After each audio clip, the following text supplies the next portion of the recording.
Hoje é domingo, 23 de outubro, entra no ar neste momento mais um giro de notícias com pré-jogo de Botafogo e Fluminense. Às 16 horas no estádio do Maracanã, o Glorioso precisa fazer o seu papel, que é vencer um adversário que está ali na parte de cima da tabela para conseguir continuar o sonho por uma vaga na Copa Libertadores.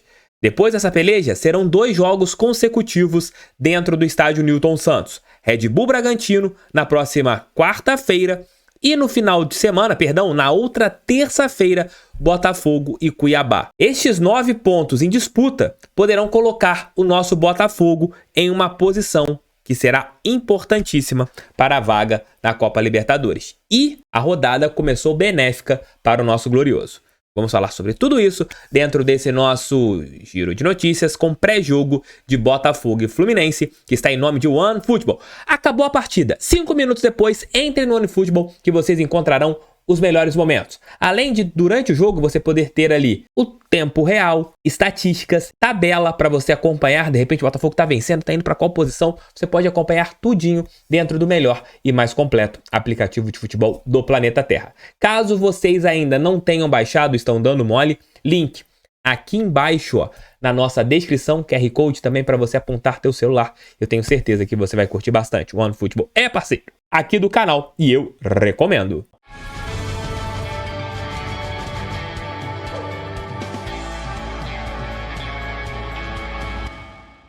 Hoje, às 16 horas, no estádio do Maracanã, Botafogo e Fluminense. Partida com transmissão da Rede Globo para boa parte do país e também do PFC, isso para todo o território nacional. O Glorioso, com os resultados de ontem, está muito vivo na briga por uma vaga no G8 do Campeonato Brasileiro, ou até mesmo o G7. O Flamengo venceu o América Mineiro por 2-1 e o Corinthians venceu o Santos por 1-0. Isso são confrontos em que o Botafogo tinha seus adversários jogando contra equipes da parte de cima e eles se deram mal. E hoje o Botafogo também terá um adversário que está na parte de cima e tem que se dar bem, jogando fora do seu território.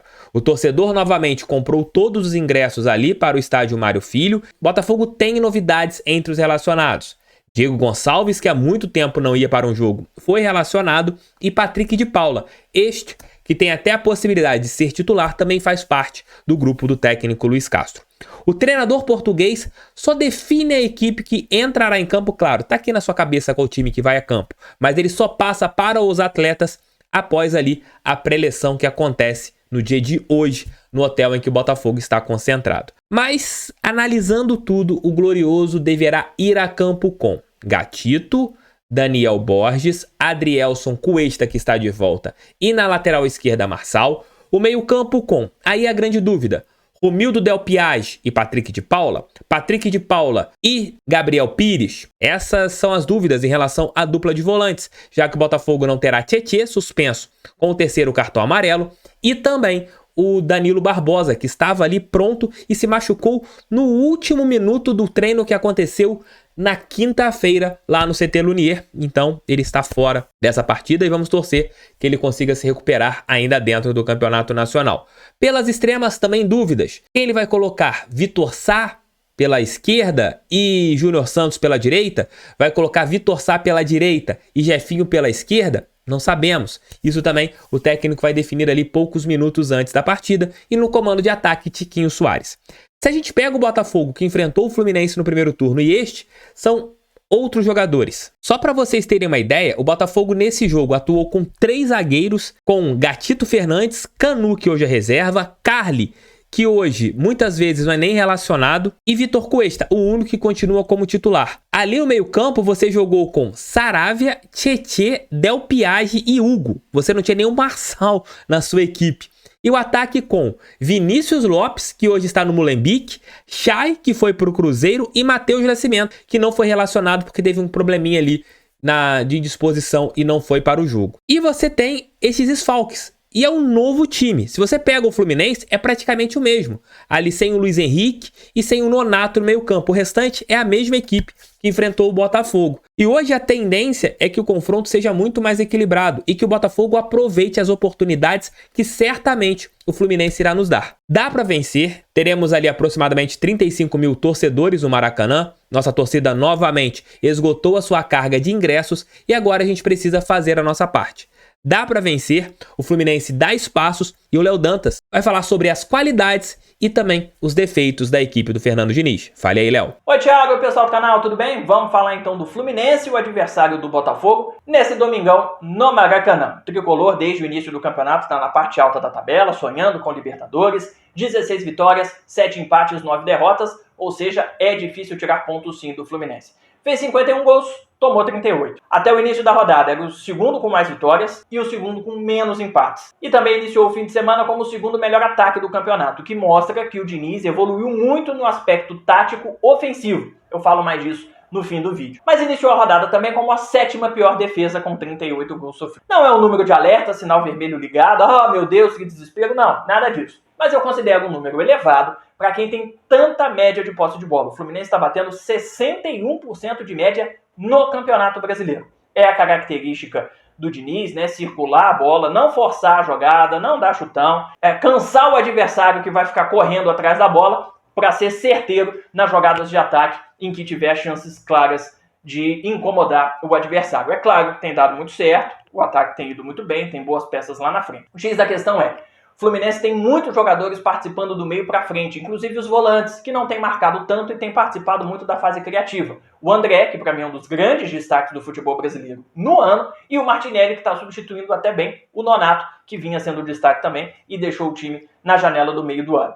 Eles participam dessa troca de passes com muita qualidade com a bola no pé, mas também tem boa infiltração, principalmente o Martinelli. Então o Fluminense chega sempre com muita gente lá na frente, mas não tem tanta gente assim lá atrás para marcar. Nas últimas partidas tem sofrido muito com os contra-ataques, né, as saídas em velocidade dos adversários e com as bolas em profundidade que tem rasgado a linha defensiva. E aí, quando é pego de surpresa e precisa correr atrás do adversário, tá estourando lá na defesa. E para mim são 2 pontos fracos nessa linha defensiva de 4 aí do Fluminense. Os laterais. Pela esquerda, o Caio Paulista é atacante de origem, então falta o Cacuete para roubada de bola, para redução de espaço, para tentar recuperar a bola. Ele não é da função, não dá nem para condenar.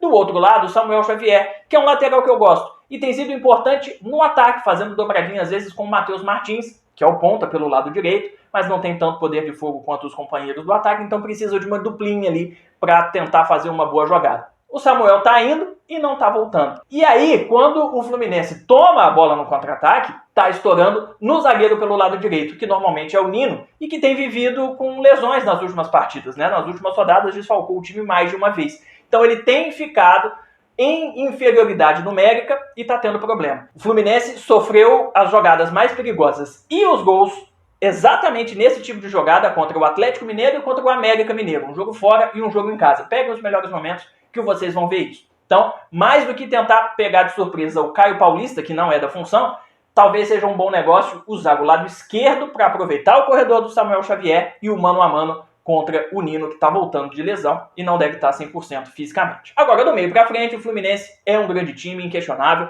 O Ganso participa muito bem da troca de passes, fazendo ela chegar sempre redondinha para quem está lá no ataque. O Arias é top 3 de assistências, então o Botafogo precisa marcar, porque é dele que saem os principais lances de perigo do Fluminense, e não só de cruzamento, com chute, com passe rasteiro. Ele inicia pela esquerda, mas faz o pêndulo, cai pelo meio, cai pelo lado direito também, e essa movimentação carrega a marcação e confunde muito, dando espaço para a chegada de quem vem de trás, o Ganso ou os volantes na infiltração, como eu já tinha dito, para finalização. E claro, tem o Cano, né, que é o artilheiro do campeonato, 18 gols marcados, altíssimo percentual de conversão nas finalizações, não pode deixar a bola chegar nele com liberdade. Grande jogada do Fluminense, bola da linha de fundo para trás, para quem estiver chegando a concluir, tem que tomar cuidado. Bom jogo! Chama agora o meu queridão Léozão Memória Alvinegra para falar sobre um momento histórico, sobre alguns fatos históricos entre Botafogo e Fluminense. Fale aí, Léo. Fala TF, galera ligada aqui no canal, tudo bem com vocês? Botafogo e Fluminense se enfrentam mais uma vez no Clássico Vovô, o clássico mais antigo do futebol brasileiro e o terceiro mais antigo do continente americano. São 117 anos de história lá nos primórdios, quem liderava o Botafogo era o grande atacante Mimi Sodré, campeão em 1910 e também campeão em 1912, campeão estadual, sendo em 1912 artilheiro da competição. Anos mais tarde, quem comandava o Botafogo, quem passou a comandar o Glorioso, foi o também grande atacante Carvalho Leite, grande artilheiro da década de 30, multicampeão estadual pelo Botafogo. Carvalho Leite era esse líder.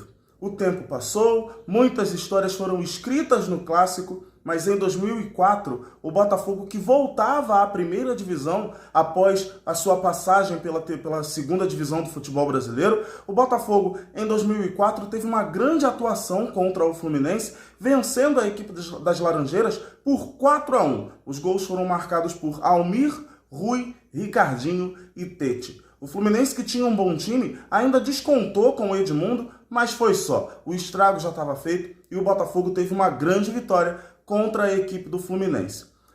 Em 2022, o Botafogo volta ao Maracanã após o seu retorno à elite do futebol brasileiro para enfrentar mais uma vez o Fluminense e que a coincidência se repita com uma vitória. O confronto no Brasileiro Unificado é muito equilibrado demais. O Fluminense, tudo bem, tem mais vitórias.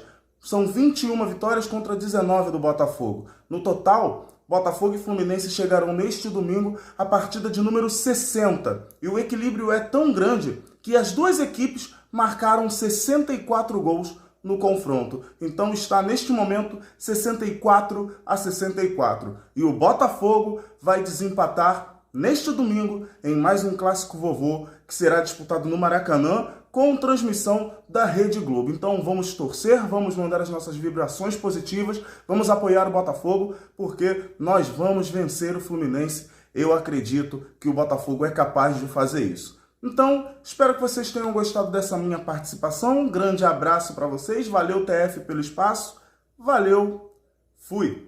Cadê seu like? Cadê a sua inscrição? É muito importante que vocês continuem dando uma moral para esse careca que vos fala. Lembrando que hoje nós não teremos almoço com o TF. Volto exatamente às 18 horas do Maracanã com a nossa live pós-jogo. Vamos torcer, que dá. Os resultados foram positivos. E é isso que a gente tem que se apegar. Resultados positivos, Botafogo depende dele, precisa pontuar e tem tudo para vencer o Fluminense. Dá pra gente vencer o Fluminense. Precisamos de uma partida perfeita, ofensivamente e defensivamente. O time do Diniz, como o Léo Dantas falou, deve pressionar. Mas se a gente souber aproveitar os momentos que nós tivemos no primeiro turno e não colocamos a bola na casinha, hoje a gente pode sair feliz do estádio do Maracanã. Tamo juntos, fogo neles. Pra cima deles, fogão, sempre fogão. Até mais tarde, 18 horas, estou de volta. A live está aqui, ó, guardada. Se vocês quiserem saber também mais um pouquinho sobre os relacionados e mais informações do Botafogo, tem aqui, ó, mais 2 vídeos pra vocês. Um beijo. Tchau, tchau e fui. Tamo juntos, fogo neles.